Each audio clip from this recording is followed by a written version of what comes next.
Di sudut bumi yang subur dan kaya, terhampar sebuah kerajaan besar bernama Sabah. Kerajaan ini dipimpin oleh seorang ratu yang tidak hanya cantik jelita, tetapi juga cerdas dan dicintai rakyatnya. Namanya adalah Ratu Balkis. Setiap hari, istananya selalu ramai dengan rakyat yang datang untuk mengadu, meminta nasihat, atau sekadar menyapa pemimpin mereka. Suatu pagi yang cerah, alun-alun di depan istana dipenuhi oleh rakyat yang bersorak-sorai. Hidup Ratu Balkis! Hidup Ratu Balkis! Gema suara mereka. Ratu Balkis tersenyum dari balkon istananya. Hatinya hangat oleh cinta rakyatnya. Dia kemudian berkata dengan suara yang lembut namun tegas, "Wahai rakyatku yang kucintai, selama aku memimpin, Aku bersumpah akan selalu menjaga kalian dengan sebaik-baiknya. Kemakmuran dan kedamaian Sabah adalah tujuanku."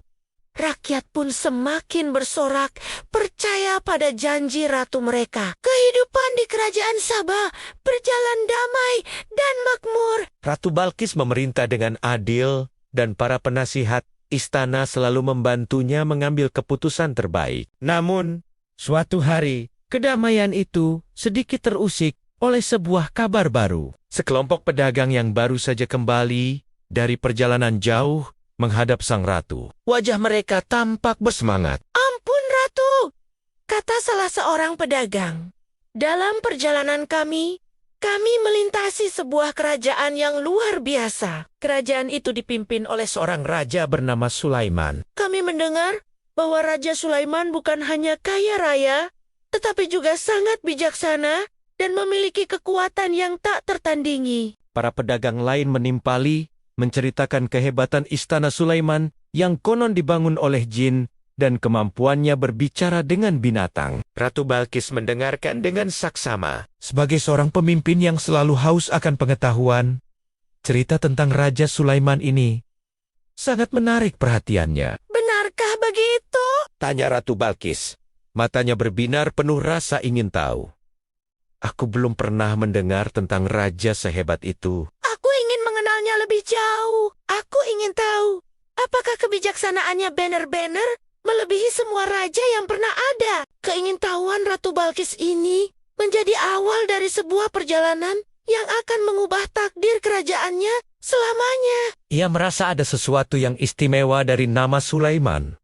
Sesuatu yang memanggilnya untuk mencari tahu. Setelah mendengar cerita para pedagang, Ratu Balkis segera memanggil para penasihatnya. Ia menyampaikan niatnya untuk menjalin hubungan dengan Raja Sulaiman. "Kita harus mencari tahu kebenaran tentang raja ini," kata Balkis. "Jika ia memang sebijaksana yang diceritakan, maka kita bisa belajar banyak darinya." Namun, kita juga harus menguji kebijaksanaannya. Para penasihat setuju. Setelah berdiskusi panjang, Ratu Balkis memutuskan untuk mengirimkan utusan ke kerajaan Raja Sulaiman.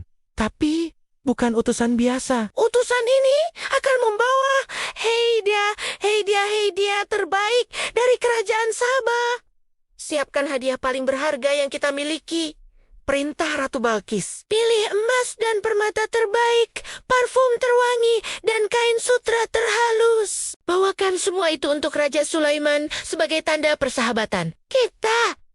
Rombongan utusan dari Sabah pun berangkat, membawa peti-peti berisi hadiah mewah. Mereka menempuh perjalanan jauh, hingga akhirnya tiba di istana Raja Sulaiman. Istana itu sungguh luar biasa megah, jauh melebihi apa yang mereka bayangkan. Namun, sambutan yang mereka terima tidak seperti yang diharapkan. Ketika utusan mempersembahkan hadiah-hadiah dari Ratu Balkis, Raja Sulaiman, yang juga seorang Nabi Allah, hanya tersenyum tipis. Beliau berkata, "Kembalikan hadiah ini kepada ratumu." "Sampaikan padanya bahwa kekayaan yang Allah berikan kepadaku jauh lebih besar daripada semua ini. Aku tidak tergiur dengan harta dunia. Aku hanya ingin mengajaknya dan rakyatnya untuk menyembah Allah, Tuhan yang Maha Esa." Para utusan kembali ke Sabah dengan perasaan campur aduk. Mereka menghadap Ratu Balkis dan menceritakan semua yang terjadi. Mereka menyerahkan kembali hadiah-hadiah yang ditolak itu. "Ratu, Raja Sulaiman mengembalikan semua hadiah ini, lapor kepala utusan. Bukannya marah atau tersinggung, Ratu Balkis justru tertegun. Ia memandangi hadiah-hadiah mewah di hadapannya. Seorang raja biasa pasti akan dengan senang hati menerima hadiah semacam ini sebagai tanda takluk atau persahabatan. Tapi Nabi Sulaiman menolaknya.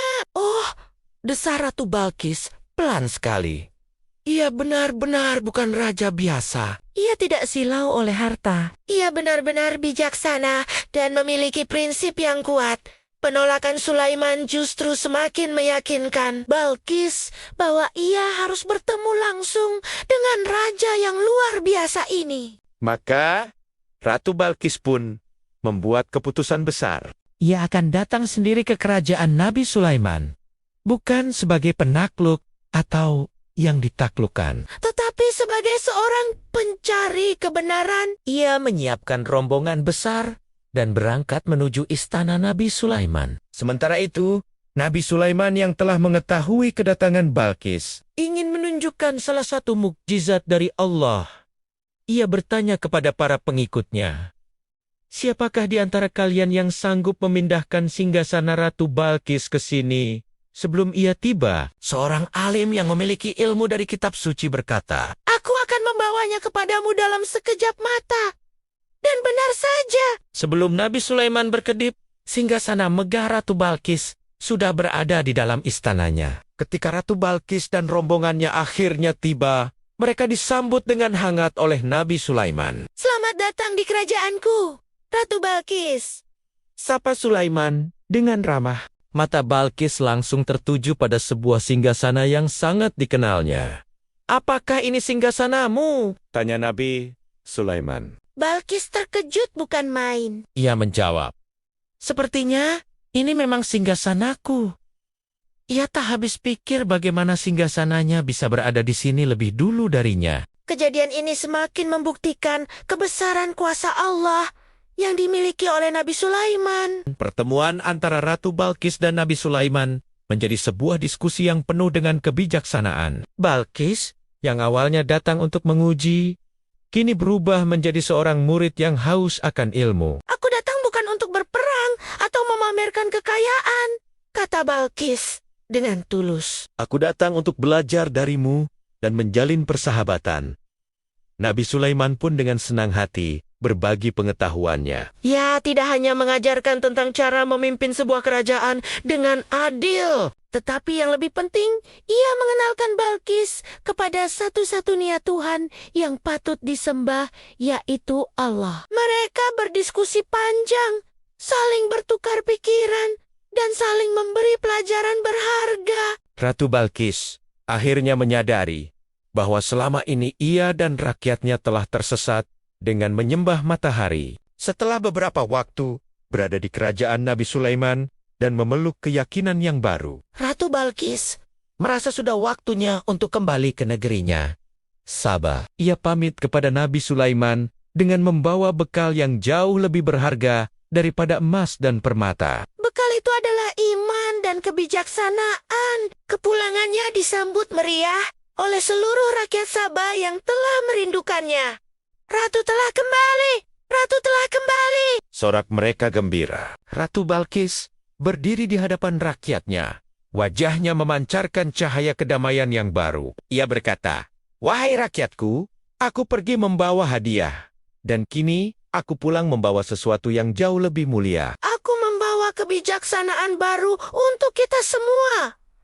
Mulai hari ini, kita tidak akan lagi menyembah matahari. Kita akan menyembah Allah, Tuhan semesta alam, yang telah menciptakan matahari, bulan dan segala isinya." Sejak saat itu, kerajaan Sabah memasuki babak baru, menjadi sebuah negeri yang tidak hanya makmur secara materi, tetapi juga kaya akan iman dan cahaya petunjuk. Kisah Ratu Balkis dan Nabi Sulaiman ini mengajarkan kita banyak hal tentang pentingnya kerendahan hati untuk mencari kebenaran, tentang kebijaksanaan sejati yang tidak diukur dari harta, dan tentang hidayah yang bisa datang dari mana saja. Ratu Balkis, seorang pemimpin besar, tidak ragu untuk mengakui kekurangannya dan belajar dari orang lain. Begitu pula Nabi Sulaiman, seorang nabi dan raja yang luar biasa, menggunakan kekuasaannya untuk menyebarkan kebaikan dan mengajak manusia ke jalan yang benar. Ini adalah kisah tentang pertemuan dua peradaban yang berakhir dengan kedamaian dan keimanan. Semoga kita bisa mengambil pelajaran dari kisah mereka. Terima kasih sudah menonton. Jangan lupa like, komen, dan subscribe ya. Sampai jumpa di video selanjutnya.